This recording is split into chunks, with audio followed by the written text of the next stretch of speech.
Senhoras e senhores, em prosseguimento ao nosso simpósio, daremos início à mesa Testes Rápidos, onde estamos, para onde vamos. Como moderador e coordenador dessa mesa, convido o diretor associado do Laboratório de Ciência do Centro de Controle e Prevenção de Doenças, CDC, Dr. Ron Ballard.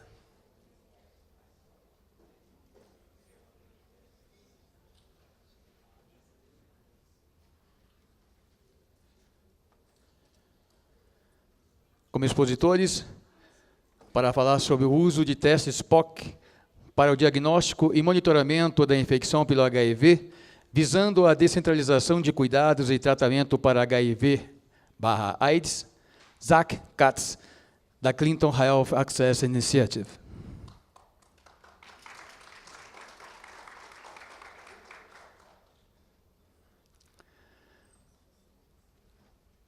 Para falar sobre a avaliação de testes rápidos usados no Brasil, convido o senhor Orlando Ferreira Júnior, da Universidade Federal do Rio de Janeiro,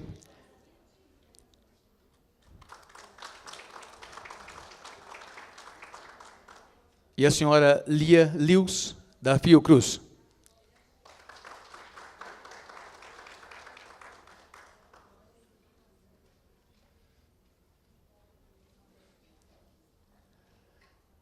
Para falar sobre problemas e soluções ao redor do mundo, convido o senhor Mark Matthew, da ALADDiV, África do Sul.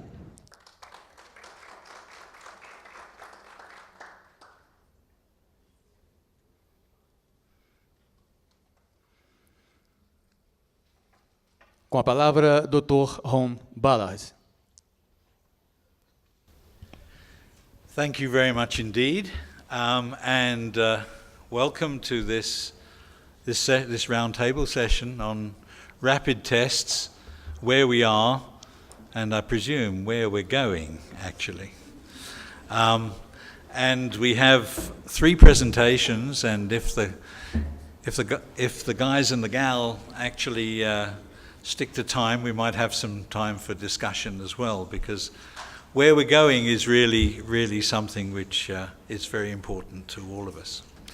So our first speaker is Zach Katz, and he's from the Clinton Health Access Initiative, or CHI, and he's going to talk to us about the use of point of care for the diagnosis and monitoring of HIV infection, with an aim to decentralize care and treatment for HIV and AIDS. Thanks very much.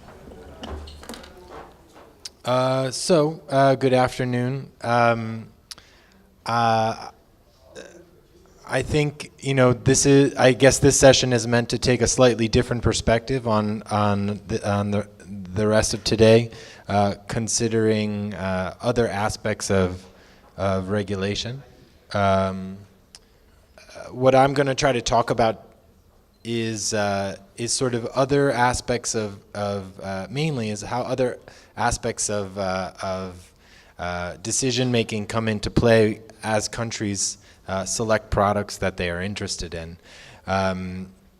Anyway, we'll get into it. So, first I'd like to just thank Unitaid and the UK Aid, or DFID, which supports all of this work. So just very quickly first, not everyone knows CHI. We don't have a very large presence in Central or South America. CHI is called the Clinton Health Access Initiative. It's an offshoot of the Clinton Foundation, which is the organization started by President Clinton after his 2 terms in office. We focus on increasing access to health care and healthcare commodities, and we typically take an approach that looks at markets as well as management, and we try to bring in aspects of public health, science, as well as sort of best business practice into the way that we work with ministries of health, who are our primary partners. So we don't have that much time, so I'll just really skip through all of this and get into the meat of what I'm going to talk about. And I've presented this for many of the people in the room before. We have the opportunity to be working on a relatively large grant that is about increasing access to new HIV point-of-care diagnostics, but not necessarily diagnosis or adult diagnosis. So I'm talking about point-of-care CD4, point-of-care infant diagnosis, and point-of-care viral load. And the reason that this is sort of an exciting time for these product classes is because we see a very sort of diverse and populated pipeline of technologies, which is just a much different place to be than we were 10 years ago. And while many of these products' timelines slip and they don't adhere, or one or two have exited the market, overall this is still a very, very exciting pipeline.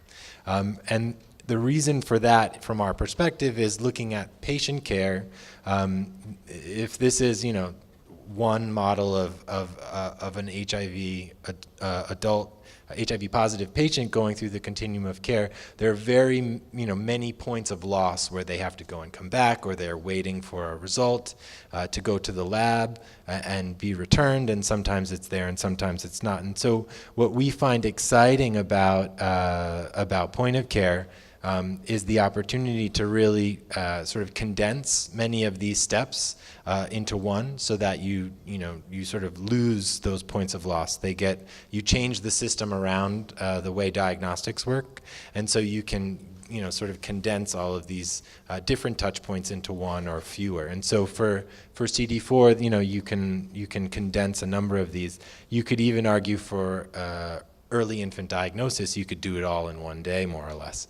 And so the idea is, how can we take these new innovations and make them work for patients in a way that current diagnostics haven't so far?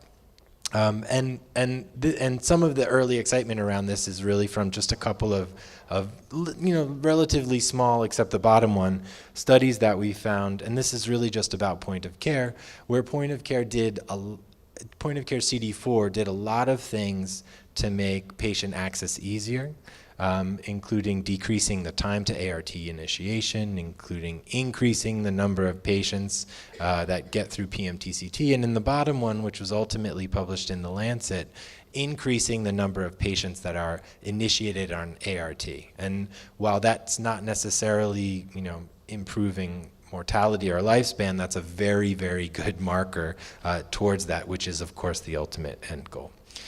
Now, this is my absolutely favorite slide that I ever get to show, and what it is it's a sort of a diagram that shows a theory of evolution. So on the left is sort of how evolution, a lot of people think about evolution, where it goes very straight and in a sort of graduated time, very little by little things change, but there's a competing theory called punctuated equilibrium, which means essentially that big events cause big shifts in evolution.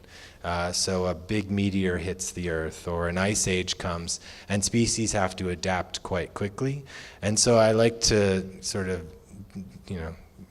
feed everything through my own lens. And so what I see is, if you look at this pipeline of new products, we have an opportunity to really shift things very quickly. And if you believe, as we do, that point of care can have a ultimately beneficial impact on patients, then we have the opportunity to sort of take these products and change the systems that we've used traditionally to decrease mortality and increase access. So I'm going to talk about one particular piece of this next, but this is sort of the framework we consider when we think about how we implement a new product. And so, this project that we're doing is with 12 countries in East and Southern Africa. And we're trying to work with ministries of health to look at all facets of this. And I just put this up there to show that, of course, it's not as simple as the one facet that I'm going to focus on next. So essentially, when we started to think about this project and talk with our ministry partners and talk with our donors and other partners, we looked at the pipeline, and essentially said, how are we going to do this? This is a field where we have literally dozens of new products. Timelines are not set. How are we going to actually support ministries of health to make public sector decisions that will cost a lot of money, often not paid for by themselves, but paid for by donors, or only partially paid for by themselves. And so what kind of tools and support could we provide, both on an international and national level, that could help sort of make this decision-making process a little bit more clear? And so one of the things we started to do, of course, is we did a little bit of financial modeling and efficiency modeling to try to understand, well, if you look at a particular kind of point of care, where would it be most efficient? And so I think the idea of point of care has often been about RDT use. And while we understand that decentralization of RDTs has quality concerns, it can typically be run anywhere with relatively minimal infrastructure. But when we start to get into device-based point of care, molecular point of care, our colleagues from Alir here, the PIMA, which is a CD4 point of care, there are costs associated with the equipment, and so you don't necessarily want to be putting that equipment at very, very low volumes, because the capital expenditure associated with that equipment doesn't necessarily make it feasible or efficient to put it where you don't have volumes coming in. At the same time, at the higher end, these are smaller boxes. They have volume limitations, and so it doesn't necessarily make sense to put these at the absolute highest end of your biggest sites where you have the most volume. And so what we're sort of seeing is that there's a sweet spot in the middle between high and low sites in terms of volume, where the sort of equipment-based point of care that we're seeing quite a number of seem to be best suited. And that's really just one criteria in a number.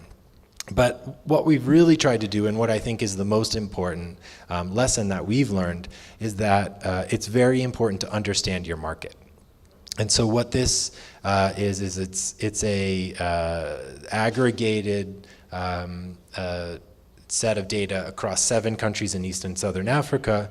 And in the horizontal, you can see it's broken up by health facility type: provincial hospital, district hospital, and health centers. And in the vertical, it's about volumes. And so green means there's good on-site coverage for CD4. Red means there's poor on-site coverage for CD4. And so what this is it's a tool that you can use to figure out where your coverage is good and where your coverage is poor, and therefore target both the type of point of care that you might be interested, as well as the placement of that point of care. So in the next example, in country A, what we see there is typically over the course of their HIV response, they've decentralized less. So in provincial hospitals is where the bulk of coverage lies currently, but in district hospitals you have great unmet need. And so as a program planner, that could potentially be a place that you would consider investing in for point of care or some other kinds of testing increase. In the next example, we see these are real country examples, we see a much higher degree of decentralization. And so it just means that, from a country perspective, from a planning perspective, you may want to just understand the kinds of products you're looking at, as well as where they might be best suited. So, I guess stepping back from these 12 countries and considering the product selection process, we've tried to tease out our key learnings. And the first, of course, is understand your market. So understand the landscape. Where do you have testing currently? Is our results reaching patients? Where is their unmet need? What are the types of facilities where that unmet need exists? Then it's important, because we have such a sort of a great set, a wide set of point of care becoming available, it's important to understand the kind of criteria that are important for your particular context or contexts. So for example, is connectivity very important to you? Is high throughput very important to you? Is ease of use very important to you? Because each of these products will be a little bit different, and therefore you'll have to make decisions about trade-offs, one against the other. The other sort of conflating and complicating factor here, of course, is that not all of the products are available yet, and timelines keep changing. So is there a product that we anticipate coming out in a year, but that's perfect for your context that you're willing to wait for? Of course, noting that it might slip to 2 or 3 years, or are you sort of happy to invest in what you have today and set up mechanisms that you could more easily switch in the future as innovation continues? And so, what we've done is, with a number of countries now, is just sort of tried to create a facilitated process where these various kinds of analysis and this decision making can be done in an open and documented and iterative way.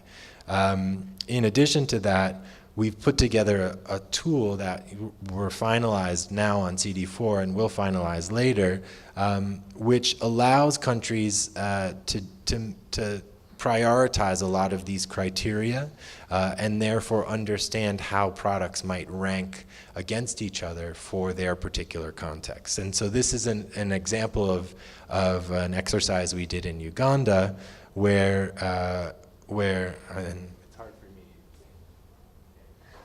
So over here is I just went to the eye doctor and he said my vision was fine, but apparently he's not right.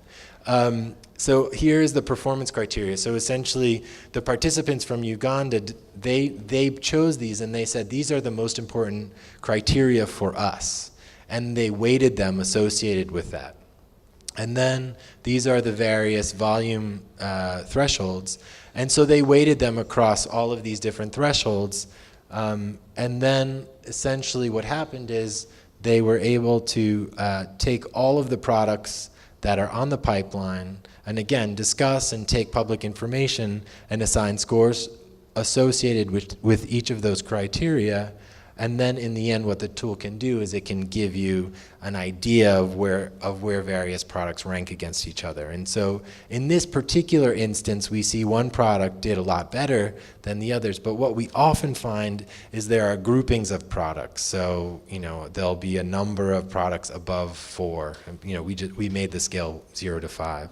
And the idea of this is not to say one is better than the other because we put it through this complicated tool. The idea is to say these products seem to fit our context a little bit better, so let's discuss these 3 rather than these 12 because they seem to meet our criteria. In the end, the difference between a 4.3 and a 4.2 is very little and probably meaningless, but rather this is we see this as a guide, a directional tool that can be used in this process, which has been sort of increasingly complex by natural market forces.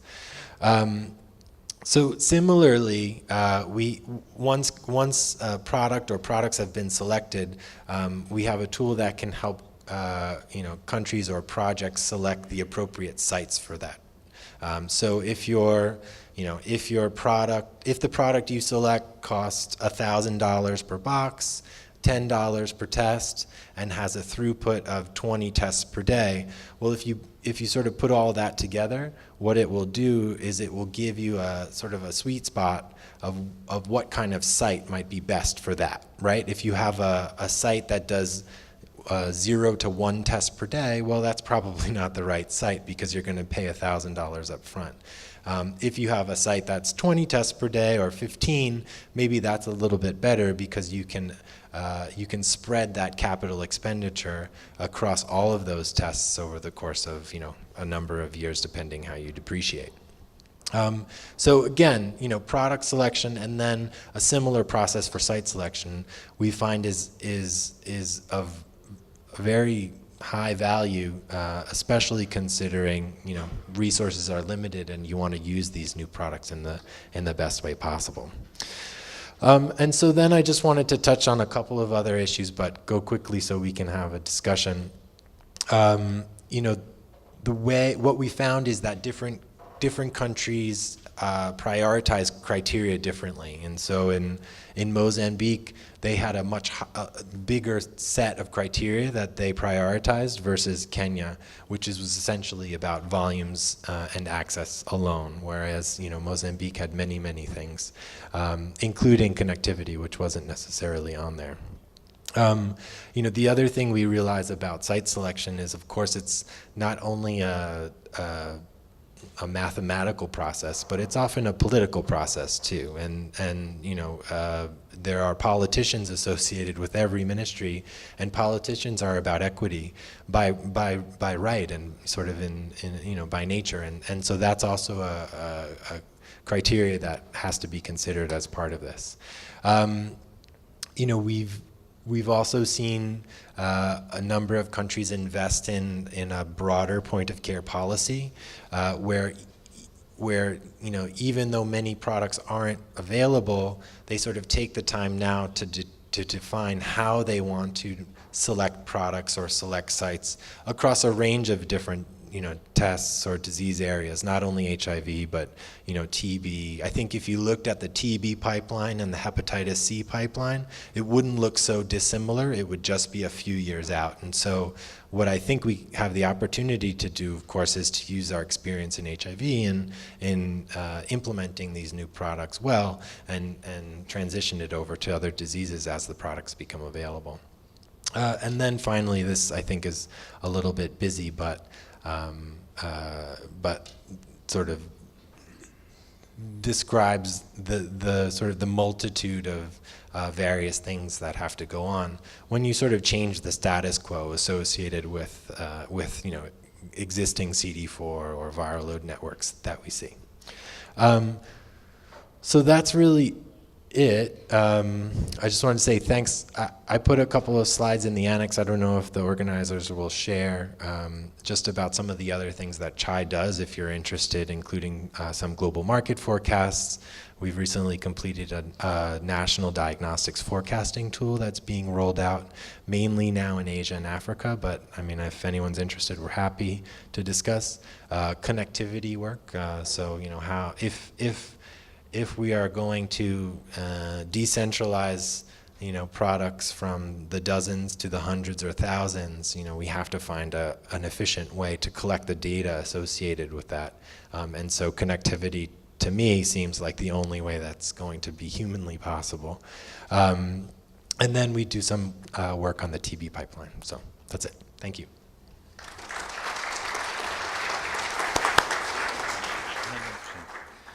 Thank you very much, Zach.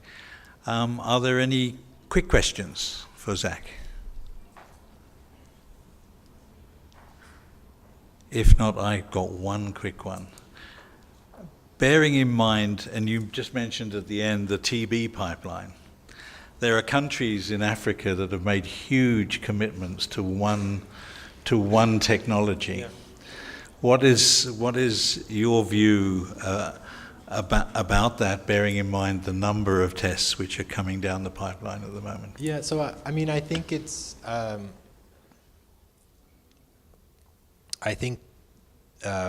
that the Gene Expert is the first offering essentially, and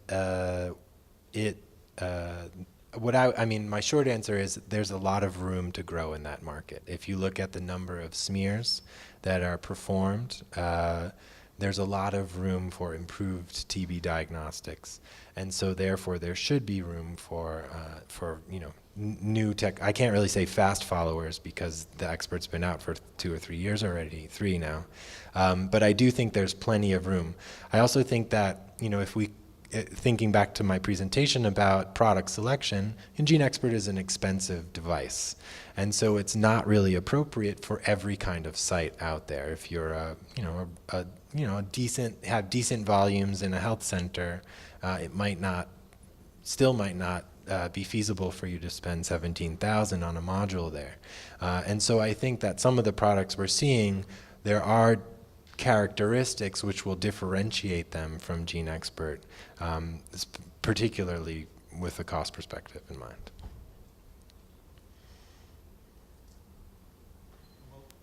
Questions?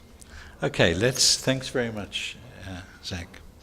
So let's move on to our next presenters. I don't know how it's going to be organized. Okay, so our first presenter is Leah Lewis from Fiocruz, to be followed by Orlando Ferreira Jr. And they're going to talk about evaluation of rapid tests used in Brazil. Bem, antes de mais nada, eu queria agradecer esse convite. Realmente, eu me sinto lisonjeada estar aqui para falar sobre os testes rápidos que a gente está usando atualmente aqui no Brasil, e muito feliz em poder compartilhar com vocês a nossa experiência assim na avaliação, e não só na avaliação, mas também no uso na parte assistencial. Então, só para lembrar, eu sei que nós temos assim muitas pessoas estão focadas, falando muito de HIV, mas vamos falar um pouco de hepatite, especialmente diferente do que o Fábio falou, o diretor do DST, em que 97% da população sabe de HIV, pouquíssimas pessoas sabem ou entendem sobre a hepatite. Isso realmente é muito preocupante, porque, só para a gente ter uma ideia do número, estima-se que mais ou menos de 2 milhões para a hepatite B e 3 a 4 de indivíduos aqui no Brasil estejam infectados.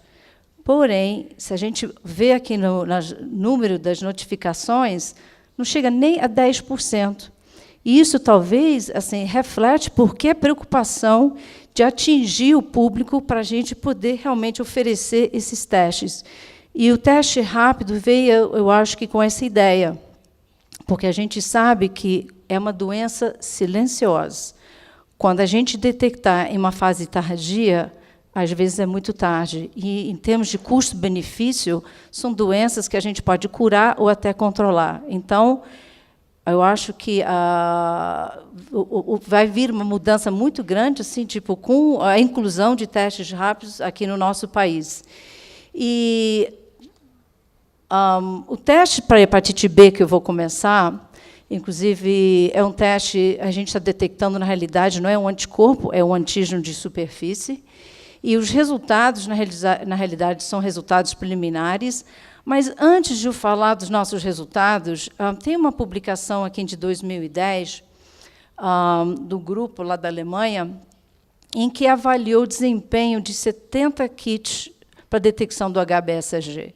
E eu achei extremamente pertinente, primeiro, porque desses 70 testes, testes que foram avaliados, 19 eram testes rápidos, onde está aqui em vermelho.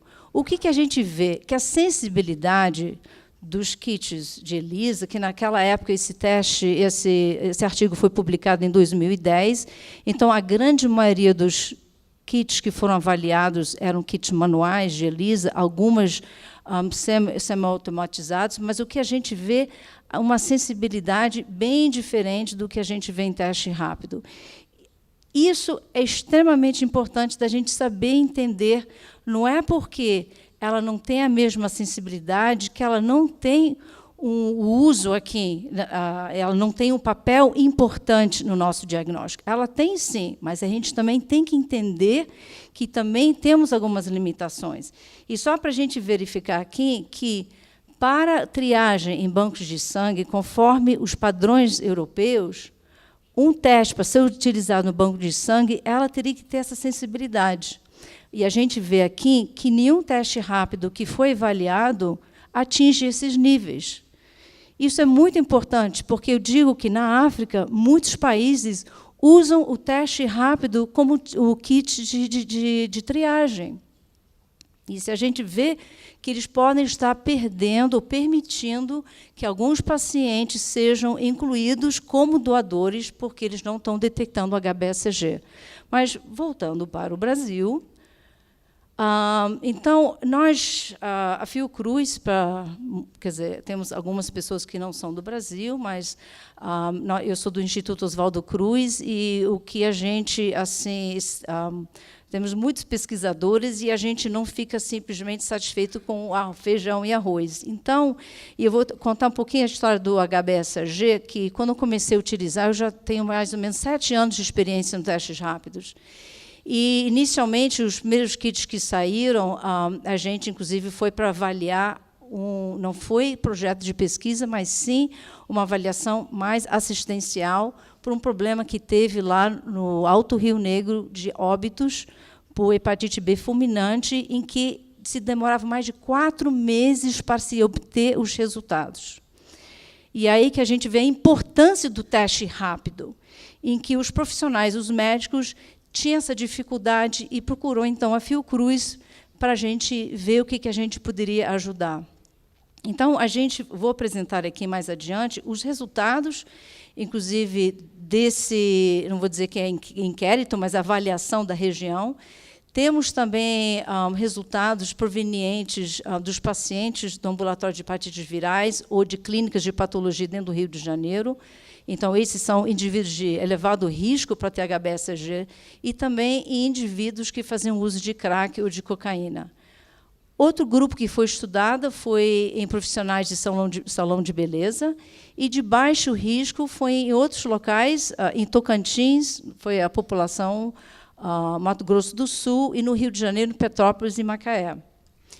Então, esses resultados que eu vou te apresentar também são preliminares, e o que foi feito, por exemplo, para a Víquia, e os testes IVAMA, né, que estavam sendo utilizados, só foi feito o teste para sangue total. Por que não foi feito? Porque, na época, o kit da VAMA não recomendava o uso de sangue total, somente de soro. E por que a gente fez saliva? A história foi de uma criança que chegou no ambulatório, nascida de uma mãe HBsAg positivo, em que a mãe não havia sido vacinada na época. E essa criança nós tínhamos que testar. E a criança não queria tirar sangue. E criança, então, a gente falou, bem, o que a gente vai fazer? Eu pedi à criança para urinar. E, minha surpresa, deu HBsAg positivo. E, mais adiante, eu comecei a conversar com os colegas e eu pensei, vamos tentar também saliva, que também deu positivo. Então, essas informações foram levadas para a nossa equipe de pesquisa, e aí se começou a testar a saliva em kits que realmente não é recomendado fazer saliva. Isso é projeto de pesquisa. Tá? O que realmente se recomenda é o soro em todos eles, e, naquela época, o sangue total só da Víquia. E a gente também estudou 2 perfis diferentes. O sorologia com resultado somente HBsAg positivo, e aquele que realmente tivesse vírus detectável. Então, na população indígena, nós testamos mais de 2.000, mas que tínhamos soro pareado foram mais ou menos 990 indivíduos, e a gente viu que realmente uma boa sensibilidade e especificidade. Nos pacientes, também sangue total, abaixou um pouquinho para 88, mas a especificidade também muito boa. E nas outras populações, como são preliminares, entendeu? Mas, de qualquer maneira, a gente viu uma queda aqui no sangue total, e eu vou te explicar, talvez, mais adiante o porquê, mas a gente vê que, realmente, na saliva não teve um bom desempenho. Agora se entende por que não foi recomendado na bula.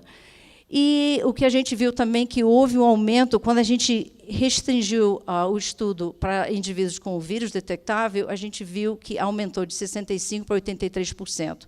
E lembrando que aqueles resultados falsos negativos tinha uma leitura de IDO cutoff na ELISA de uma média de 16,7. Se lembra naquele gráfico que eu te mostrei? Então, uma ELISA pode detectar e o teste rápido não vai detectar. São limitações.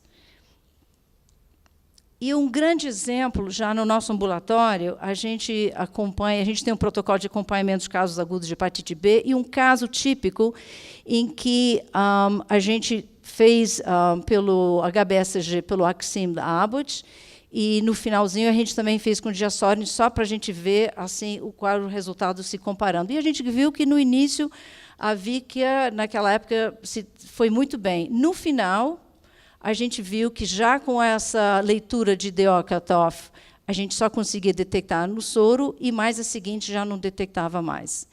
Então, reforçando aqui, se a gente vê na bula, a gente vai ver que a Víquia tem uma sensibilidade de 2 unidades internacionais. Então, é lógico, a gente não espera, mas a gente tem que estar ciente dessas limitações. Ele tem um papel importante, mas também a gente tem que estar ciente que podemos ter resultados discrepantes. E outra coisa também, falando assim, tipo, o papel importante que ele tem na parte clínica, é que nós somos um ambulatório de referência para casos agudos no Rio de Janeiro, temos mais de 500 casos agudos de hepatite B registrados, e desde 2009, eu posso dizer que nós tivemos 200 casos, todos eles testados com teste rápido, e nunca tivemos problema nenhuma. E é uma ferramenta extremamente importante, porque, quando a gente tem formas graves ou fulminantes de hepatite, a gente tem que intervir com o medicamento com a lamivudina. Então, naquele momento, se a gente vai transferir para a unidade de transplante ou para um serviço de hepatologia, é bom que o médico já saiba se se trata de uma hepatite A, ou de uma hepatite B, ou de uma outra hepatite que não seja B, para poder fazer as ações cabíveis. E, indo para a hepatite C, é diferente da hepatite B, que aqui a gente está lidando com anticorpos. Tá? Então, temos já 2 grupos, o grupo da Fiocruz e outro grupo de Florianópolis, fizeram os trabalhos já publicados. Foi usado os testes rápidos da VAM, da BioEasy, da Oral Quick. Estudamos 2 tipos de perfis, só que era o anti-HCV positivo e aqueles que realmente tinham o vírus. E as regiões, as amostras e os indivíduos estudados, a nossa pesquisa foram para os locais, foram região norte, nordeste, centro-oeste e sudeste. Em termos preliminares, não, isso não é preliminar, que isso já foi publicado. O sangue total só foi feito com a BioEasy Oral Quick, e realmente uma sensibilidade, isso é só anti-HCV positivo, tá? Temos uma sensibilidade de 94, a especificidade excelente. Quando a gente limitou o estudo aos pacientes que tivessem vírus detectável, a gente realmente viu um aumento aqui da sensibilidade. A saliva é a mesma coisa. Essa variação de 76 a 89 é porque a gente também fez a saliva nos outros kits que não é recomendado, só para a gente saber o desempenho. E esse item, assim, 89, os índices maiores, realmente foi encontrado naquela da Oral Quick, que realmente recomenda o uso da saliva. Esse outro é o grupo lá do Sul, entendeu? Que também mostrou, ele semelhante ao nosso grupo, também fez com HCV-RNA positivo, com sangue total, e teve uma sensibilidade e especificidade muito boa para os 2. E eu queria, assim, tipo, compartilhar com vocês em que, assim, eu sou médica e a gente lida com situações em que a gente tem que estar atento. Por exemplo, nós temos mais ou menos uns 180 pacientes agudos de hepatite C que a gente acompanha bem no início. Esse é um paciente que não soroconverteu, mas, olha só, em menos de 15 dias, houve um aumento das leituras de DO cutoff. E, por esse perfil também de HCV-RNA sobe, é baixa, isso realmente também tem. O que aconteceu? Essa paciente evoluiu para uma cura espontânea, foi, aos pouquinhos, caindo, chegando quase 1 ano e meio depois, e, finalmente, 5,23. Aí, esse paciente, eu falei para o paciente, vamos testar o teste rápido, deu negativo. Então, e isso, eu acho que foi o ano passado, 2 anos atrás, tivemos um problema em que, em algum estado, foi questionado a validade de testes rápidos, porque um indivíduo portador de hepatite C tinha sido tratado, respondeu o medicamento, foi testar depois e deu não reativo. E aí foi se questionar a validade desses kits. Então, o anti-HCV, um teste rápido, também deve não ter a mesma sensibilidade que os testes sorológicos têm. Agora, e a gente vê aqui Um grande exemplo, e mais adiante ainda, quando a gente vê aqui o período de soroconversão, a gente tem mais ou menos 50% a 80%, eu falo 50% porque lá no Fiocruz nós recebemos muitos pacientes ictéricos, e esses, 50% faz a cura espontânea. Eles podem se evoluir para doença crônica, vou fazer uma manutenção dos níveis de anti-HCV. Já se haver a cura espontânea, a gente vai ver um perfil diferente. Vai ver um período de convalescência com queda nos anticorpos ao longo dos anos. Então, o que a gente vê na nossa experiência é que o anti-HCV, para os testes rápidos, muitas vezes não consegue detectar nesse início e no período de convalescência. Então, não é incomum a gente ter um paciente que já foi tratado e aqui vai explicar o porquê. Então, a gente tem que estar muito atenta com essas limitações. E, rapidamente, se eu tiver tempo, porque eu acho que a minha apresentação é só 10 minutos, eu só quero te mostrar e compartilhar, inclusive, com as empresas que produzem testes rápidos, como foi importante ter alguns tipos de testes rápidos que a gente trabalha, porque o Brasil é um país grande, bem diverso, e aqui nós estamos indo para um lugar bem extremo. E aqui foi uma expedição que nós tivemos que ir, levar os testes rápidos conosco, entendeu? Então, é o transporte dificultado, dias, a gente transportando, e a gente tendo que andar no mato, a gente finalmente assim fazendo o teste rápido, e realmente eu gostei muito, assim, tipo, interessante, porque a gente tem algumas realidades. Quem não trabalha no campo é diferente de você estar trabalhando numa área urbana, mas aqui a gente vê que tem muito vento, porque muitas vezes você lê na bula, por favor, coloque numa superfície lisa. Às vezes você não tem uma superfície lisa, né? E aqui nós tivemos as pedrinhas para ajudar a segurar aqueles que não eram tipo sabonete, né? E a gente também teve uma vez que nós fomos lá, nós fizemos, assim, a gente ia fazer só nos gestantes, mas todos os índios queriam fazer. E nós fizemos de sífilis, de HIV, de hepatite B, e era uma demanda muito grande, então o teste rápido, assim, também ele tem que ser bem robusto, e uma coisa também chamar a atenção aqui é que tivemos também alguns testes rápidos que não resistiram bem à umidade e a temperaturas elevadas. Eu fico feliz que o pessoal da ALADDiV mencionou de um equipamento bem robusto, que, assim, em termos de umidade, porque 5 minutos depois, todos os pacientes não, os nossos, a populações indígenas, de repente era positivo para HIV. A sorte que nós estávamos levando 5 kits diferentes de HIV. Não foi para validar, simplesmente porque eles pediram para a gente fazer. Então, nós tínhamos 2 kits que, 5 minutos depois de negativo, dava positivo. Então, isso realmente, eu acho que a gente também tem que pensar a nível de Brasil, quando a gente está pensando, a gente tem que pensar nesse contexto também, limitações de onde a gente está fazendo isso, nas condições de temperatura elevada e excesso de umidade. E aqui também, isso também foi um trabalho que eu fiz em Angola, na região assim, pós-guerra, em que nós realmente também tínhamos condições bem precárias, você vê as coisas no chão, a gente não tem mesa. Então, a gente realmente tem que pensar nisso, por favor, quando a gente está. Eu acho que nós estamos assim, tipo, com grandes avanços, inclusive com essa parte da saliva, que eu acho que, se eu tivesse OraSure para hepatite B naquela época, certamente a criança ia se beneficiar. Mas, de qualquer maneira, agradeço e eu espero que vocês possam levar com vocês alguma mensagem e a importância que os testes rápidos têm na nossa vida, no Brasil.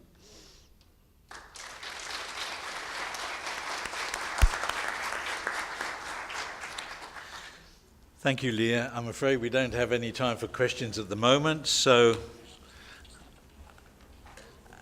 I'd now like to introduce Orlando Ferreira Jr. Thank you. Ok, antes mesmo de mostrar os slides, eu vou começar a falar. Eu vou tentar, eu achei que a apresentação, fiquei em dúvida se eu ia dividir o tempo com a Lia ou se eu ia gastar os 20 minutos, então eu fiz uma apresentação de 15, mas eu acho que eu vou passar por cima de alguns slides. E vou direto ao ponto, que é para falar sobre avaliação de teste rápido para HIV. E eu vou começar contando a história de que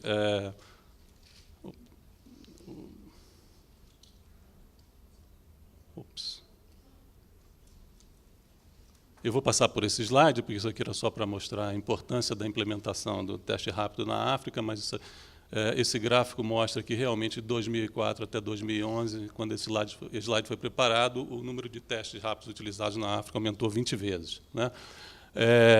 Naquela época, até os anos 90, existiam apenas 10 a 15 testes rápidos disponíveis no mercado. Em 2012, esse número chega a ser maior do que 43 testes, isso na lista da USAID.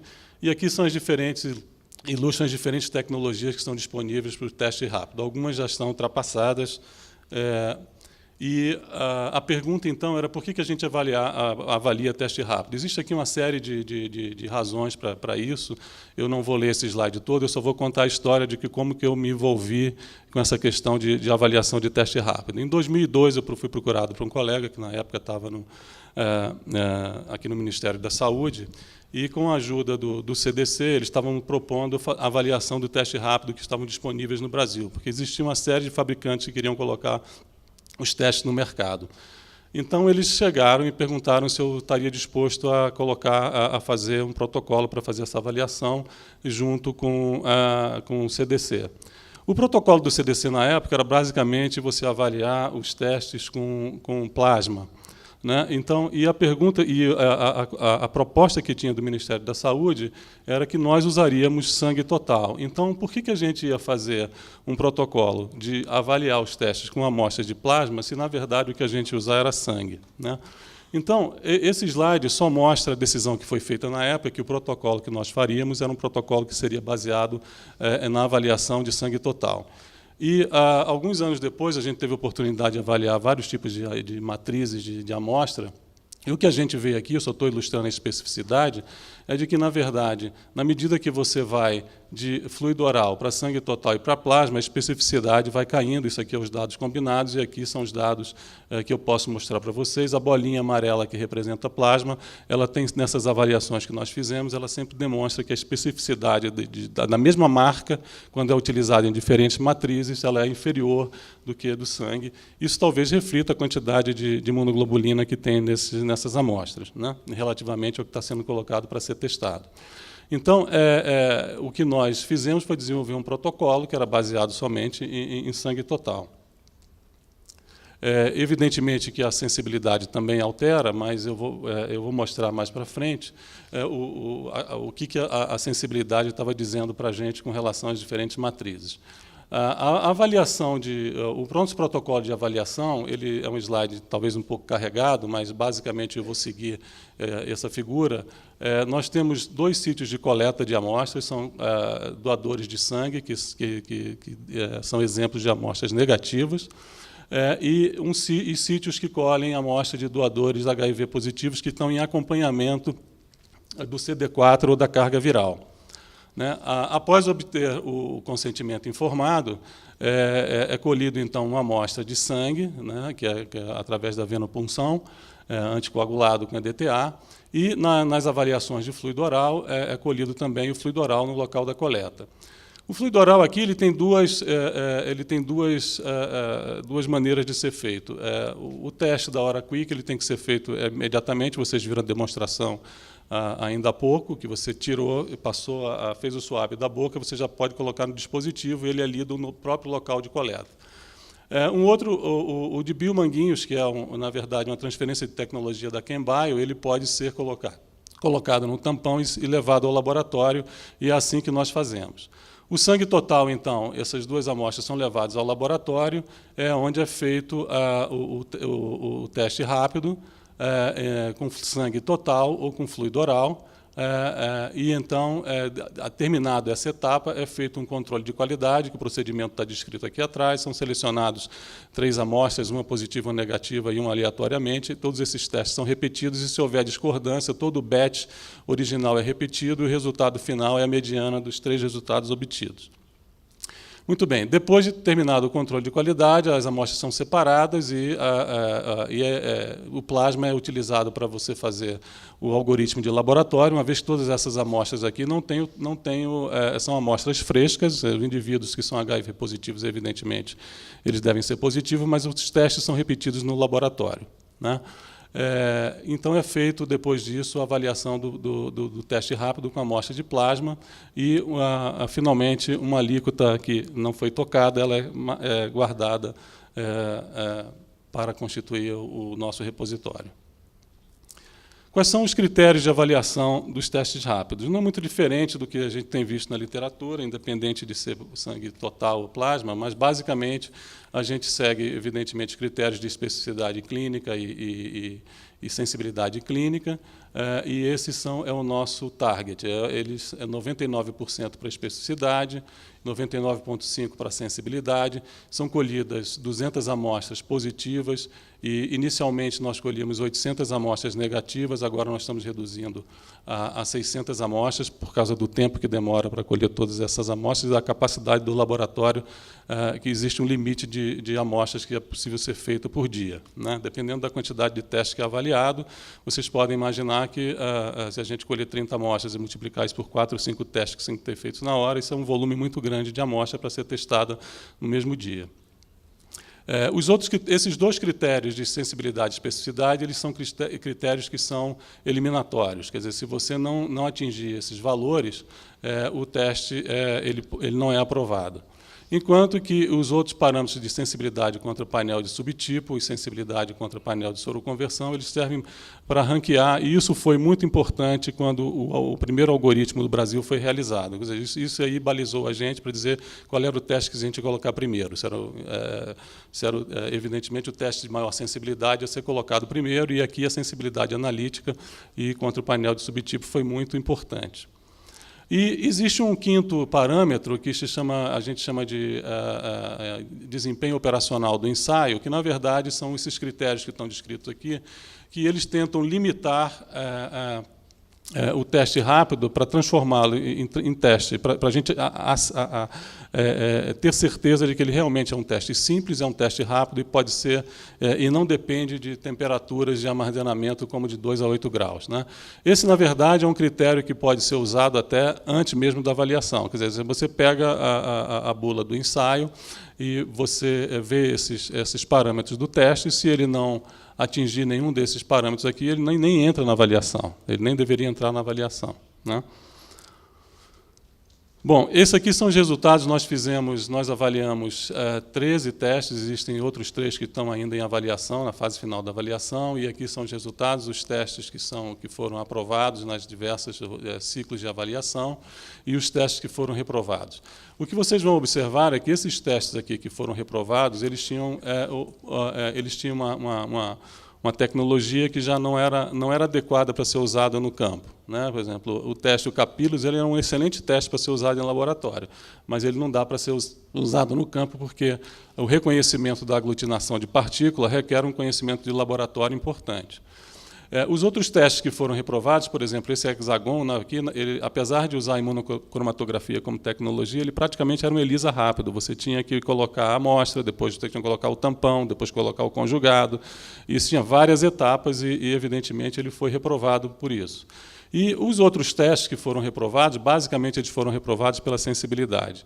E aqui, muitos deles estavam associados com o volume de amostra que estava sendo testado. Alguns deles estavam usando 5 microlitros de sangue total e, evidentemente, no critério de sensibilidade, eles perderam diversas amostras. A experiência que nós acumulamos nessas avaliações levou a gente a poder colaborar com o Uruguai.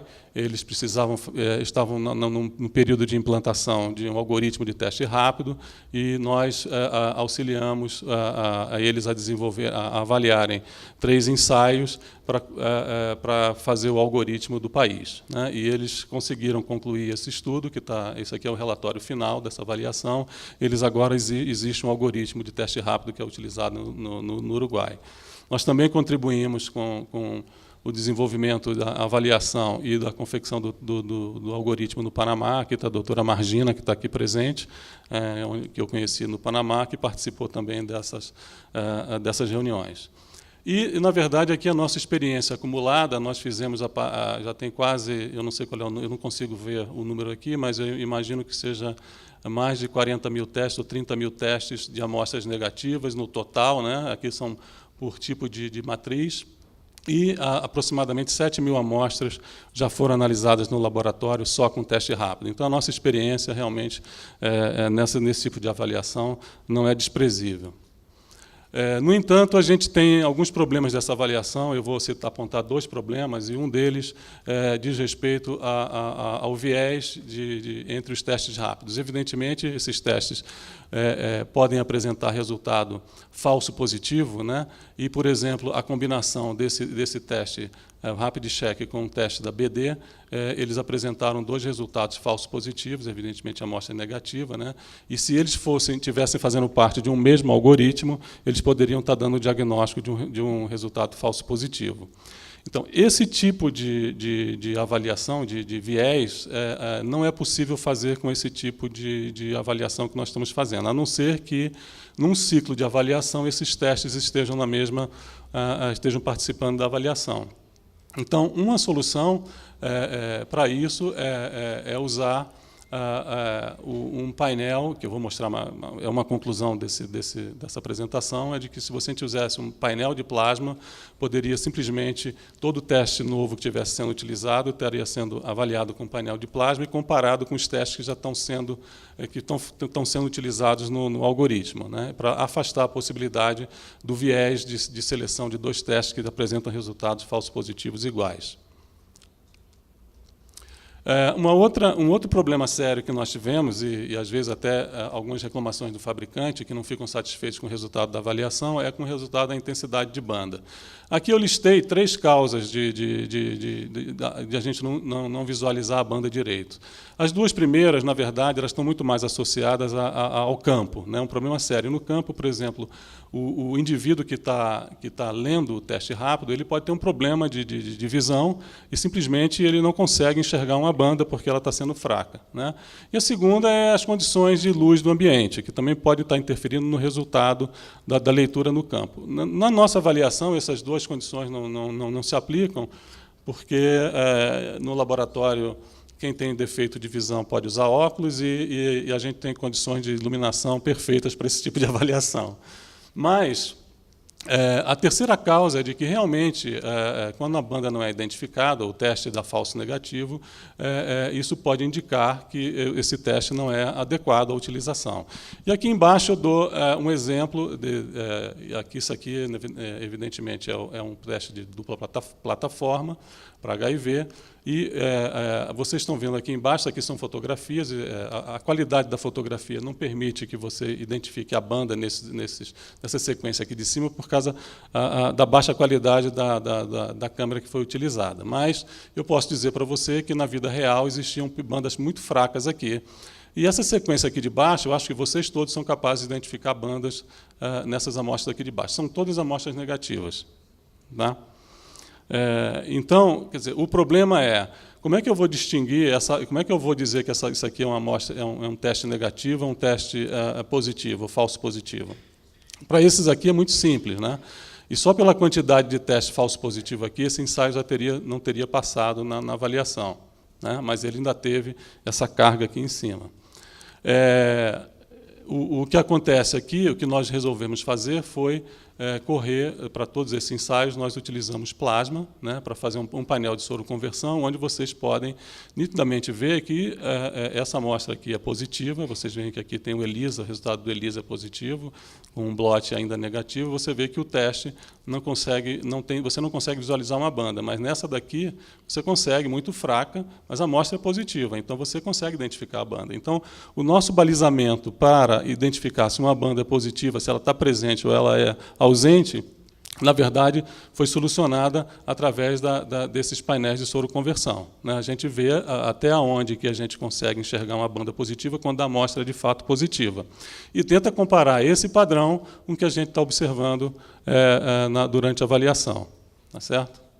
Aqui é mais um outro exemplo, e aqui o que eu estou mostrando aqui é que essas bandas fracas, elas são repetidas. Esse aqui é o teste de triagem, e essa aqui é a repetição. Vocês veem que a maioria mantém... desculpa, isso aqui é o painel, é a soroconversão. Vocês veem que elas mantêm basicamente a mesma intensidade, são bandas fracas, às vezes algumas até um pouco mais fortes, mas elas estão ali, não foi um artefato daquela corrida, né? E aqui, mais uma vez, isso daqui, nesse teste aqui, na verdade, se trata de um imunoblote, né, rápido, onde você vê várias bandas, aqui a GP41, aqui a P24, e vocês veem no painel de soroconversão, nesse outro painel, vocês veem que a P24 é muito fraca, apesar da GP41 estar intensa desde o início, né? E aqui também não é possível de ver, mas também tem algumas bandas da GP160. Então, baseado nessas intensidades, é que a gente está julgando a presença de bandas fracas, que pode levar o indivíduo, quando está no terreno, né, no campo, a julgar que o indivíduo é positivo, né? E isso que a gente não quer que esse teste revele. Isso aqui eu vou passar, no interesse do tempo. As limitações, então, concluindo essa apresentação, as limitações da avaliação com relação à interpretação dos resultados de HIV positivo, uma vez que a gente está recrutando indivíduos com infecção crônica, né?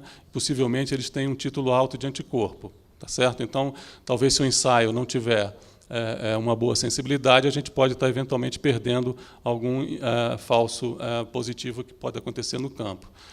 E também uma outra coisa de que muitos deles estão recebendo antirretroviral.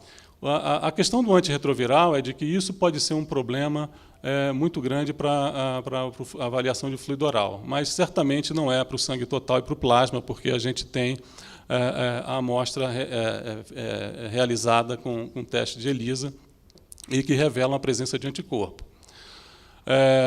A gente também, um outro problema, a limitação da avaliação, é que não é possível avaliar aquele viés que existe entre dois testes, a não ser que a gente use um painel de plasma ou soro bem caracterizado toda vez que a gente estiver introduzindo um teste novo, avaliando um teste novo.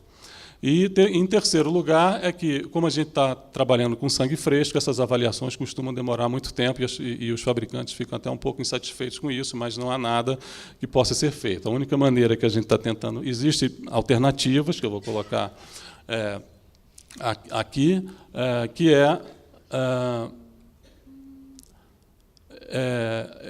essas avaliações, eu coloco depois, mas essas avaliações são importantes porque ela permite a gente conhecer o teste rápido, né, que a gente está lidando, que está entrando no campo. E isso permite que a gente trace um melhor esquema para controlar a qualidade desses testes. Segundo, ele também, o fato de estarmos avaliando esse teste, ele nos dá informação com relação à sensibilidade e especificidade, que nos permite, então, tomar decisões mais bem informadas a respeito desses testes. E, evidentemente, a gente não vai utilizar um teste que tem um desempenho subótimo no campo. Uma outra coisa que é importante desse protocolo de avaliação é que ele permite que esse mesmo protocolo seja usado para outros agentes infecciosos, né? Como, por exemplo, o HCV, o HBV, e isso é importante. Esse protocolo ele pode facilmente ser utilizado para esses outros agentes, inclusive para sífilis também. No entanto, a avaliação do teste rápido ela não impede, ela não deixa que a gente tome cuidado com outras coisas que até foi enfatizado pelo Fábio quando ele apresentou, quando fez a apresentação dele na abertura desse workshop. Que ele não prescinde de um programa de treinamento que está sendo lançado, o Telelab, né, que é um web-based training video, e o desenvolvimento de um programa para monitorar a performance no campo do teste rápido. Um deles que o Ministério da Saúde já tem é o Programa de Avaliação Externa da Qualidade, né? Mas acho que outras iniciativas também podem ser tomadas para controlar, de fato, a qualidade do teste que está sendo realizado no campo. Quais são as perspectivas futuras, né? A primeira é aderir aos protocolos, ao esforço internacional para harmonizar todos esses protocolos de avaliação de teste rápido, né? E isso pode, inclusive, simplificar muito nossa avaliação e encurtar o tempo de avaliação. A maneira de fazer isso é aderir a esses protocolos e talvez usar um painel de soroplasma como se fosse uma pré-qualificação desses testes. Se eles passarem nessa amostra de plasma, nesses painéis de plasma, eles então entram na avaliação formal do sangue total, né? Um protocolo semelhante também é feito no CDC. O CDC, a avaliação que é feita no CDC, ela é feita em 2 etapas. Todo teste que entra para ser avaliado, ele passa por um painel de plasma que tem um pequeno número de amostras, e se ele é reprovado nesse pequeno painel, ele não entra na avaliação maior, que é feita com quase 2.000 amostras, né? Então, um processo semelhante a gente pode tentar aplicar aqui no Brasil, a gente usando uma pré-qualificação com plasma, mas não prescindindo da avaliação com sangue total. E mais importante também talvez a gente desenvolver um programa para validar o novo lote que está sendo adquirido pelo Ministério da Saúde, que vai ser colocado no campo. O último slide é só agradecer, eu não coloquei o nome das pessoas, porque seriam muitas, mas agradecer a essas pessoas em nome dessas instituições que estão listadas aqui, porque todas elas foram importantes desde o início desse programa de avaliação, que começou em 2002 e que está em curso ainda hoje. Obrigado.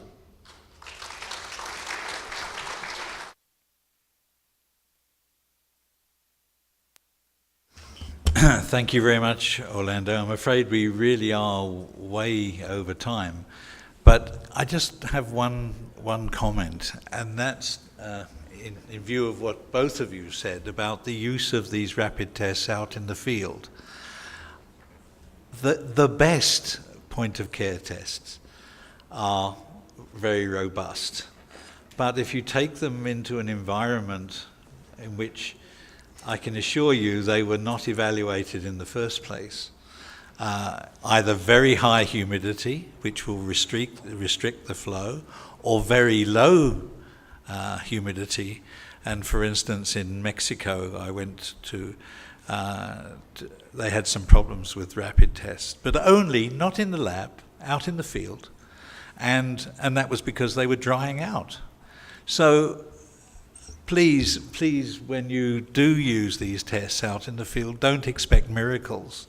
They were not designed for those conditions, and certainly there are limitations to their use, and we can't expect tests to perform under conditions that they weren't designed to perform. So thank you. Okay, sorry.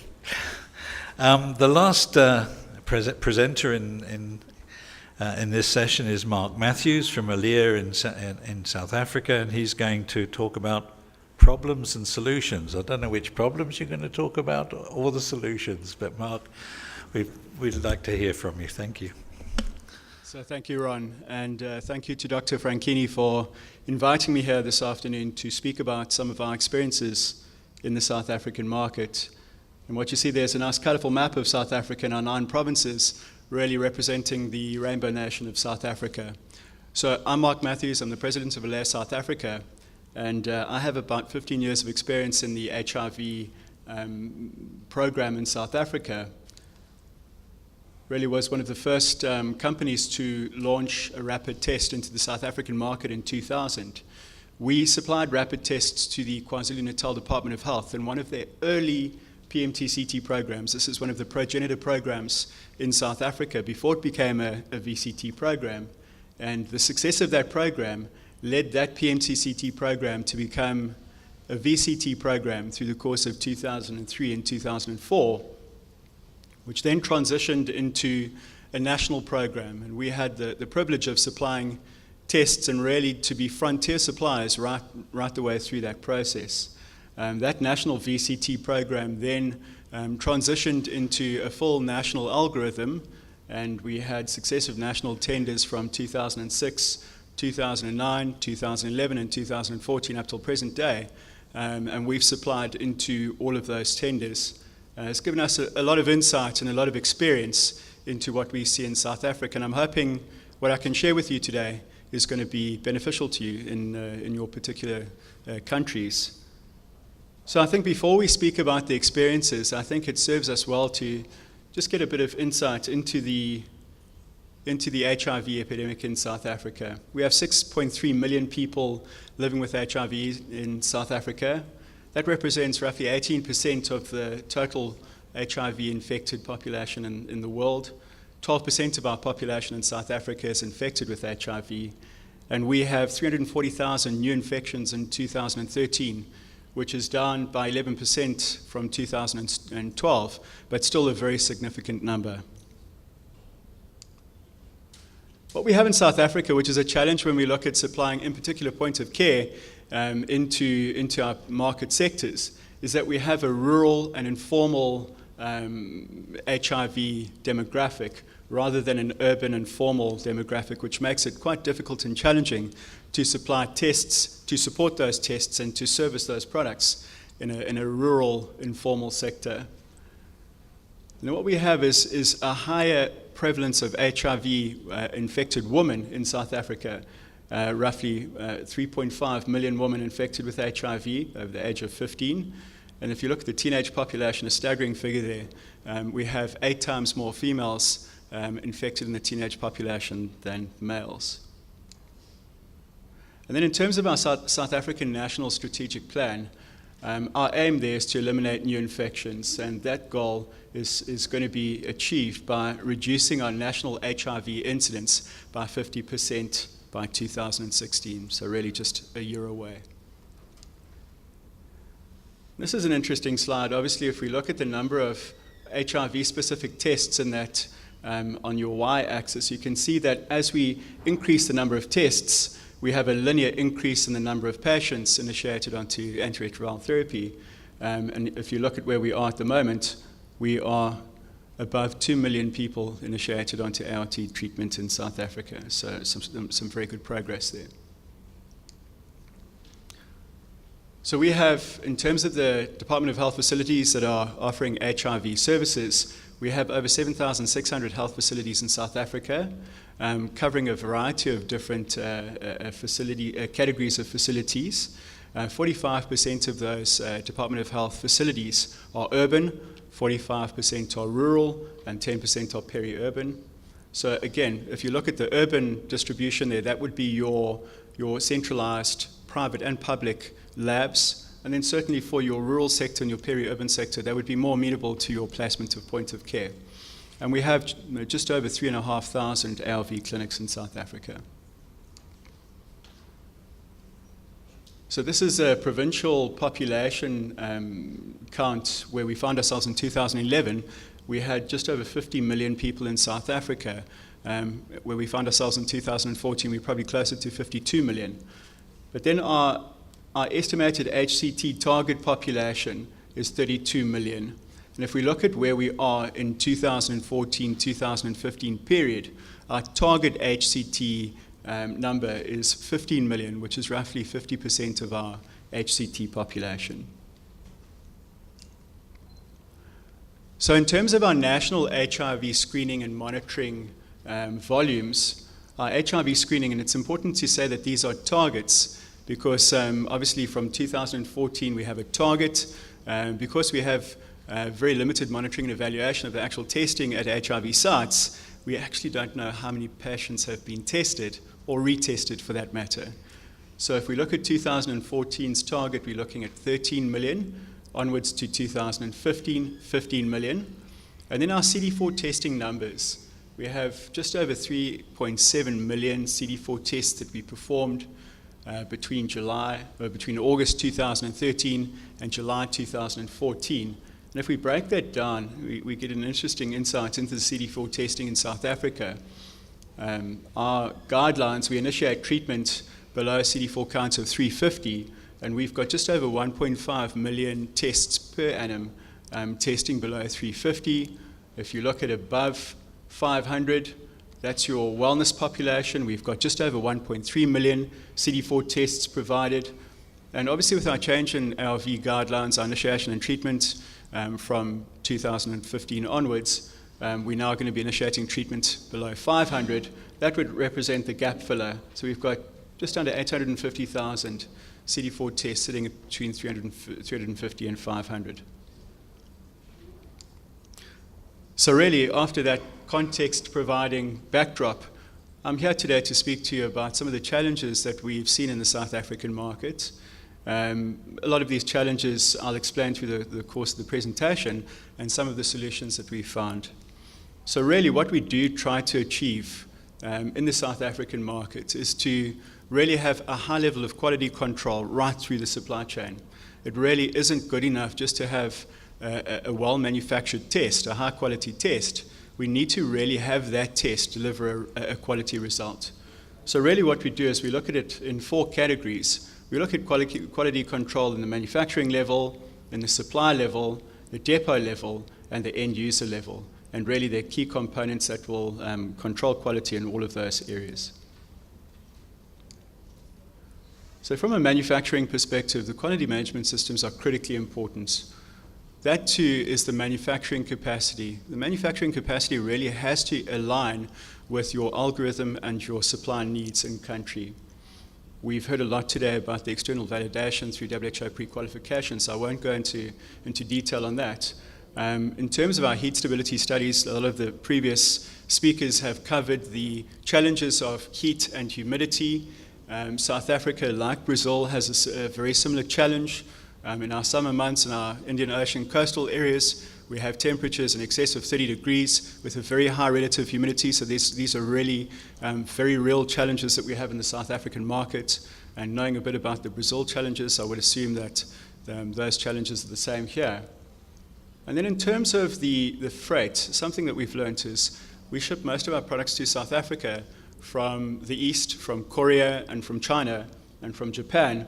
And we have a transit time, a sea shipping transit time of roughly 35 days. And if you look at the shipping over the summer months, you have very high temperatures where you have your tests in the container for that period. And it's critically important, and it's something that really I know a lot of other manufacturers don't do, is to ship those tests in refrigerated containers.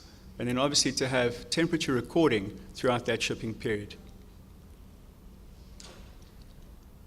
So from a QMS perspective, it's an interesting slide and something that we have in the South African market. So which standards, GMP or ISO? When will the regulations come into effect? Will there be guidelines on point-of-care testing? Who is deemed qualified to perform a point-of-care test? And how will they monitor compliance? So these are the kind of questions that we have circulating in the South African market, very relevant questions where we find ourselves at the moment in South Africa. So ALADDiV's position really is until we have firm guidelines, we rely on self-regulation, and we follow 3 key initiatives here. We have a commitment to quality, we have very stringent quality management systems within ALADDiV, and we have our ALADDiV promise. And I'll go into detail on some of these factors now. So our quality commitment really is to make sure that we provide products and services that consistently deliver an accurate and actionable level of information. Our Quality First program, and this is a critically important philosophy in our organization, is that we drive a culture of quality throughout the entire organization. And really that's because we believe that behind every test is a patient.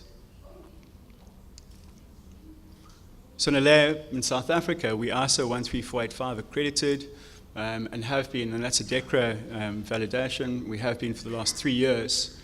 And in our quality management system, we try and balance meeting our customers' requirements and align it with the regulatory requirements for our medical devices. So how do we meet our customer requirements through ISO 13485? As I mentioned earlier, we align the medical device regulations with our customer requirements. We constantly monitor and assess our suppliers through assessments, through formal assessments. We measure our accuracy and our ability to fulfill all of our orders on time in full. And we uphold our storage requirements of our products. We measure and monitor our storage areas on a frequent basis. We have temperature mapping throughout our warehouses. And we monitor all of our deliveries until completion. We also have a formal complaint handling system for all of our product inquiries and complaints, and these are monitored until closure. We also measure our training effectiveness using competency assessments, And our instrument service center is accredited as part of our quality system. And then we have impending IVD regulations in South Africa. So the regulations for medical devices and IVDs were published in July of 2014 and have been out for public comment. We're now awaiting the outcome of those comments. So manufacturers will be required to register products under their respective categories, and these products will be categorized in terms of the risk to public safety and then also guided by IMDRF. So a license will be required both from the manufacturer and from the distributor before they can commercialize a product in South Africa. These entities would need to have a sustainable quality system in place, and that's critically important. There's going to be a high focus on post-market vigilance and reporting, and these guidelines, there are now in existence guidelines to the regulations which have just been published, and these are open for comment with a deadline of the 12th of December. And then we'd need acts to govern these regulations, which is also under review. So if we can move down the supply chain through to the supplier requirements, I think it's critically important to understand when you have a different supplier in the marketplace, a third-party distributor, that supplier also takes on the responsibility of being ISO 13485 accredited. They need to have strong post-marketing surveillance. And then in terms of their logistic control, this is an area that we constantly see problematic in the South African market. They need to have very well-defined ordering protocols and a stock management system to make sure that they deliver in full and on time every time. In terms of their warehousing controls, we really do need to understand that correct storage and handling is critically important. And here we're talking about temperature mapping, expiry date management, stock rotation, and where that supplier is a third-party distributor, it's also very important for that supplier to have a very good relationship, a closer than arm's length relationship with the manufacturer, and really also to look at the financial constraints of the supplier. We have a number of third-party, broad-based black empowerment requirements in South Africa mean that a lot of the tenders are awarded to intermediaries, and it's important to understand that the financial constraints of those suppliers limit the ability of the supplier to order in sufficient frequency and volume to meet the government's needs. And I think really also to understand that it's critically important for a national tender supply, for that supplier to have sufficient national coverage, especially to support the products in the marketplace in terms of a training perspective. So in South Africa, we have the privilege of relying on the NICD, the National Institute of Communicable Diseases, for post-market surveillance. And they've just redesigned their PMS operating procedures for rapid HIV tests. And these tests are now subjected to a very stringent process, which really does provide meaningful results both to the manufacturer, to the supplier, and to the National Department of Health in South Africa. What is required is for us to submit 150 tests per incoming lot number. And this also includes the accessories, and I think that's also important to remember. You know, you might often have a test that performs well, but then you have a failure in terms of the blood transfer device or the pipette, and it really does affect the performance of the tests. So out of these 150 tests, there's a random selection of the tests that are then put forward for testing. Our samples are from the South African National Blood Service, and what is used is clarified and characterized serum samples. Our dilution series, there are 5 independent samples from the South African National Blood Services, diluted to an endpoint for analytical sensitivity testing, and then we also have whole blood clinical samples. So what's new is that we're now subjecting these PMS lot samples to challenging panels. In the past, we really only just tested sensitivity and specificity with a very minor dilution series. We now have these challenging panels, which I think is a wonderful advancement in our PMS protocols. Part of those the challenging panels is we have a dilution series, we have an intra-assay precision testing using the last positive in the dilution series panel. We have analytical sensitivity testing using recently infected HIV reference material, and we have sensitivity testing with low serum cutoff ratio HIV reference material. We're testing now against HIV antibody specimens. We have a lot of migratory labor into South Africa, where predominantly we were an HIV-1 epidemic. We are seeing HIV-2 in South Africa now, and we test against whole blood specimens. So then the outcome of that is that a PMS report is issued to the supplier, and if there are any problems indicated on any of the previously mentioned panels, or if there are problems with the lancets or the pipettes, that batch lot or lot number is prevented from entering into the market. So then moving further down the supply chain, in terms of the depot, and this is often a neglected area of the supply chain, really what we need to do is have a really good relationship with the warehouse manager and depot manager to make sure that we're getting very accurate order forecasts. Often we have a tender quantity estimation over the period, but in terms of the increments of ordering, it's critically important that those order forecasts are accurate and reliable so that in terms of a manufacturing and ordering perspective, that we can fulfill those order requirements. Again, the storage and handling is critically important, and the stock management, as we discussed earlier. And then in terms of the delivery, really what we do require from our depots is that they institute a first delivery of the day scenario where the tests that they're delivering to the outlying clinics in rural areas don't sit in delivery trucks for most of the day subjected to high levels of temperatures. And then something that we've had in the South African market quite recently as well is that some of our clinics are splitting kits. In the case of, for example, a determined kit where there are 100 tests per kit, where clinics might have decentralized distribution points, the kits are split. Now what that does is if there is a problem with the product in the marketplace, it's incredibly difficult to trace the product according to lot number. So we've instituted a very strict protocol in South Africa, really speaking against the splitting of kits. And then in terms of the end user, I cannot stress the importance of training. And really, if you look at the requirements from an algorithm and tender perspective, often this is seen as a once-off event, and we believe it's altogether different. Really, it has to be ongoing training, and that really is achieved through our national coverage and through our field support staff, which I'll explain to you a little bit later. The procedure charts, what we have in South Africa is a number of indigenous languages, and we find that each province that we supply into has a particular language. So it's important that we do have field support staff and trainers who can train in the local languages. But then also in terms of our quick reference guides and our procedure charts that we place in the clinics, it's important that we have graphic-rich procedure charts and not text-rich procedure charts, because we have a low level of compliance where we have high text charts. It's very easy to make that mistake. But where we have very graphic-rich charts, we have a very high level of compliance to procedural requirements.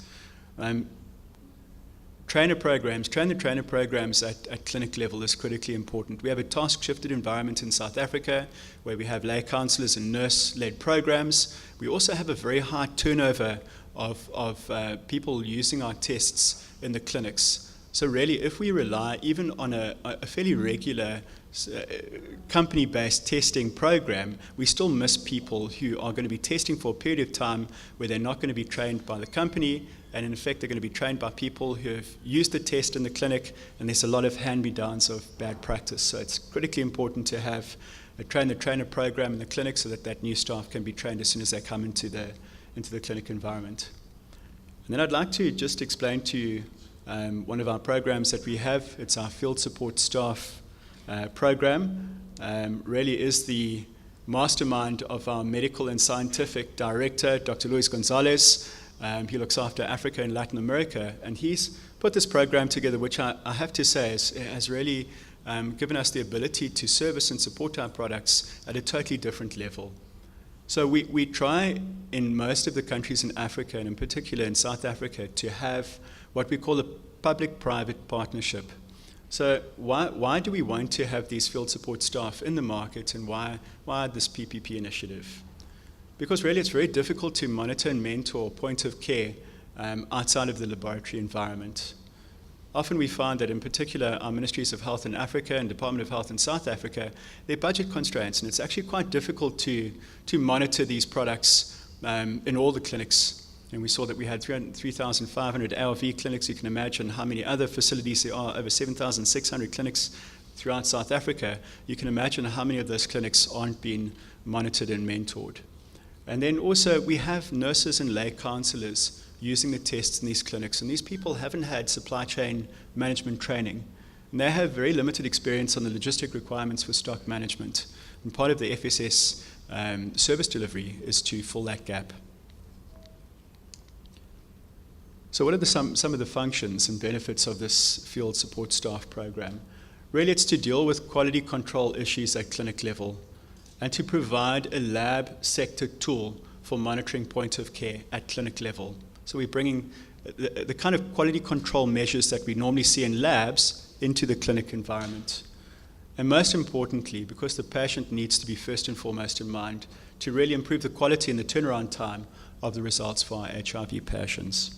And I'll show you some statistics and graphics later that prove that point. So just, I'll run through this quickly. It's the end user training for our point of care devices, on-site monitoring through regular visits to these clinics, stock management I think I mentioned. And I think it's very important to understand we have a number of organizations in South Africa that monitor the quality control at clinic level, and they do a fantastic job. But really what the field support staff program does is it's a monitoring and mentoring tool where problems that are found in that first visit are actioned on immediately. So we have a very good management and reporting system, and it really does support our task-shifted environment in South Africa. So what makes this PPP initiative really powerful is when we combine connectivity with our field support staff. And I know we've spoken a lot about connectivity through the course of today, but really it's important to understand that most of our devices that we have in South Africa from ALADDiV have the ability to transmit data, test data and instrument or clinic-specific data from a decentralized setting to a central data repository to look at test performance and quality control. And when you combine that with field support staff, you have the ability to refer that information to your FSS people to make their activities in the market a lot more precise, proactive, and a lot more effective. So really what I wanted to just show you there, we spoke about the lab analytic tool there, and really just for brevity's sake, draw your attention to the fact that it covers a number of aspects, which you can see in the, I don't know if you can see it from where you're sitting, but on the left-hand side in the red block boxes, you can see the areas that are covered. And if I can draw your attention to the bottom left box where it says HIV testing, just to make it known that this is not just for our PMA analyzers and whatnot in the marketplace. These field support staff that are visiting the clinics are also providing the service for our rapid tests, our rapid HIV tests at clinic level. And that's important because we see a lot of non-adherence to algorithm protocols, we see a lot of non-compliance, and these FSS people visiting the clinics can address those problems. And that's what a completed sheet looks like. So what does this produce as a result? This is from a study in Uganda that Dr. Gonzalez performed. And really it's going to, what I'd like you to see here in these graphics is to look at the difference between the first visit and the second visit. Bear in mind that probably we didn't have any kind of interaction before the first visit. So in terms of expired kits, you can see the radical drop in the number of expired kits. So we were seeing expired kits in the clinics probably being used, where now with the intervention of our FSS program in Uganda, we saw a radical drop in the number of expired kits. Simple interventions in the way of stock management systems reduced the number of stock outs radically, and you can see that second graphic there. And then also in terms of the bead standards, in terms of our PIMA, it's a control bead. You can see that the people that weren't using beads dropped radically to almost nothing. And then if you look at the graph on your right, you can see that in terms of the number of bead standards used every day, there was a radical increase. And then in terms of the trainer or trained by end user perspective, you can see that there was roughly a 50% share between people in the clinics that were trained by their colleagues, fellow end users, And then with the intervention of our FSS program, you can see that there was a radical shift away from that to an increase in your end users being trained by trained trainers. And that's important because, as we spoke about earlier, a lot of bad practices are developed at clinic level, and those bad practices, when they are not addressed efficiently, are handed down from end user to end user.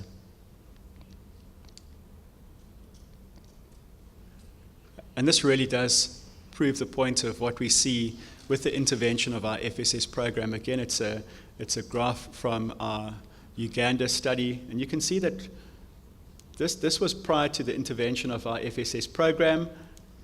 In January 2013, we started our FSS program, and you can see there was a radical increase in the uptake of tests over that period. Now, that should be the natural. Prior to that, we had underutilization of PIMA in our clinics in Uganda, and for a variety of reasons. Obviously, poor compliance, poor test procedure, the problems that we've discussed earlier, stockouts and so forth.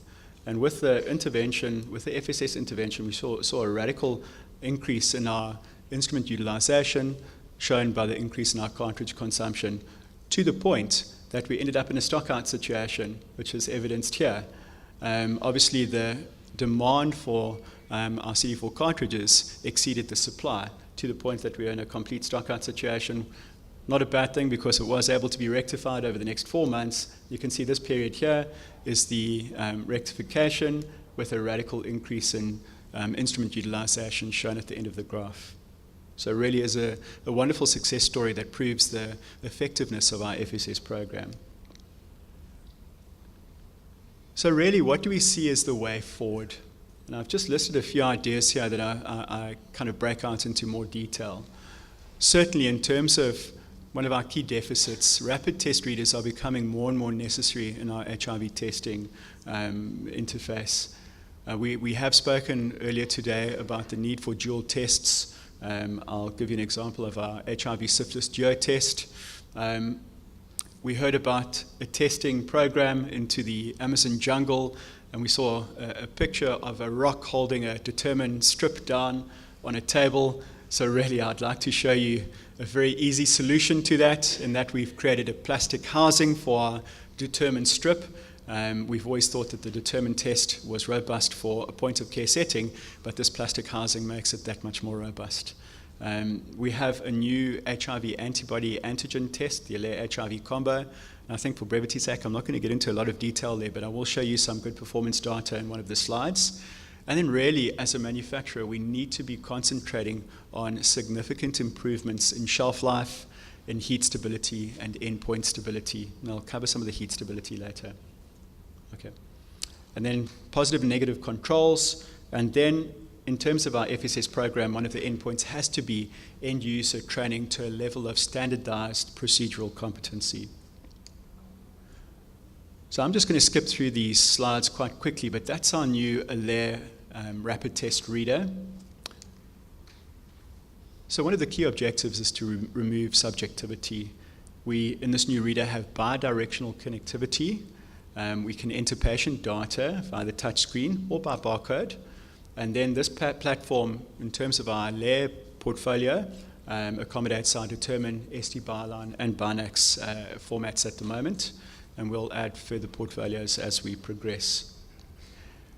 Our heat stability studies, I want to reference our SD byline and determine heat stability studies, just to really look at what we've achieved as a manufacturer. So really what we do there is we perform accelerated studies to guarantee the stability of the tests in higher temperatures and relative humidities, to address some of our concerns in storage and handling and in transport.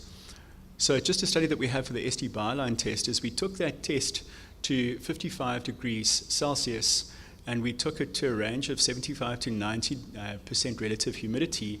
And these were unopened tests. We tested normal production tests, 3 batches, and we subjected that to testing, looking at normal testing, test line intensity, and so forth, over a 5-week period. And really what it proved to us is, over that full 5-week period, we had complete stability of the test at that 55 degrees Celsius temperature, and at ranges of relative humidity between 75 and 90. And in terms of our stability data for our 3rd-gen determined test, we had tests at 80% relative humidity and 40 degrees Celsius, and 85% relative humidity and 35 degrees Celsius, and the test was stable right to the end point of its shelf life. So there's the plastic housing that I spoke about earlier. Very simple device. Sorry, this is my attempt at photography here, and it didn't turn out too well with a black background, but you can see that there's just a plastic housing that the test sits in, and really will address some of the key challenges that we've had with the strip test in the marketplace, really giving it a more robust nature and preventing it from being as susceptible as it has been to environmental factors. So that's our HIV combo test, and I just really want to look at some in-house performance data. It has an analytical sensitivity at 2 international units per mole. The overall specificity, is 99.8%. And then it detected 28 out of 31 panels earlier than the 3rd generation point of care tests that we have, and showed equivalence in 24 of the 31 panels compared to an FDA-approved 4th generation lab test. And then the sensitivity in early seroconversion using RNA-positive clinical samples was just over 75%, 52 out of 69 samples. So some very good performance data there. Then we spoke about the need for dual tests. This is a combination of our syphilis test and our HIV test, giving us our HIV syphilis test, very effective in antenatal and PMT-CT clinics, and really 1 drop or 2 results, less test time, less logistics, etc., and providing for less human errors. Thank you very much for your attention.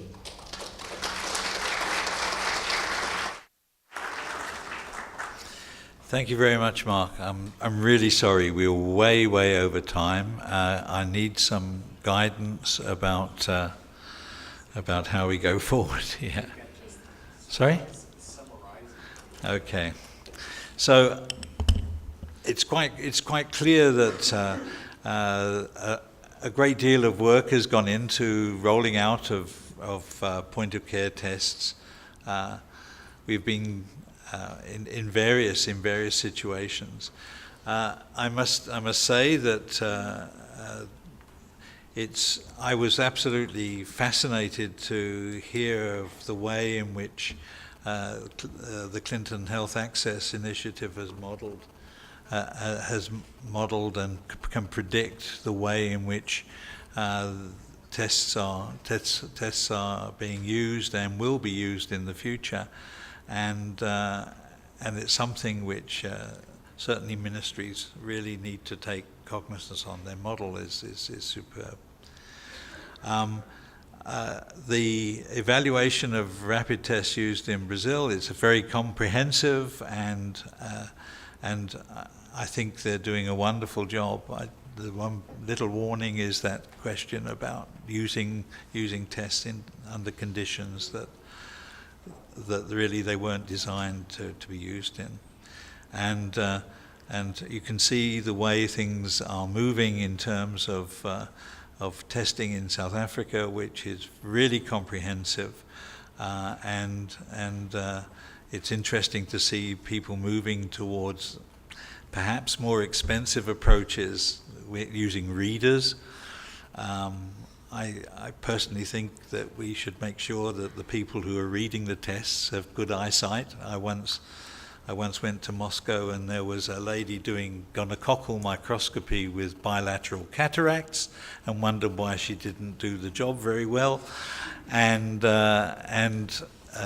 So I think it must be remembered that you need to be doing these tests in under good conditions with good lighting in order to be able to keep the costs down. Once again, these tests were evaluated normally under ideal conditions, and so please don't let us complicate matters by expecting miracles.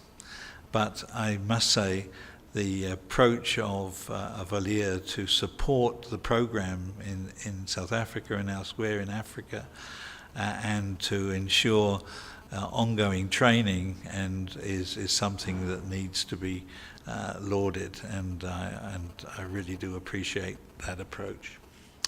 So thank you very much to our speakers, and we are I think we're just going to take a deep breath before moving on to our final session. Thank you very much indeed.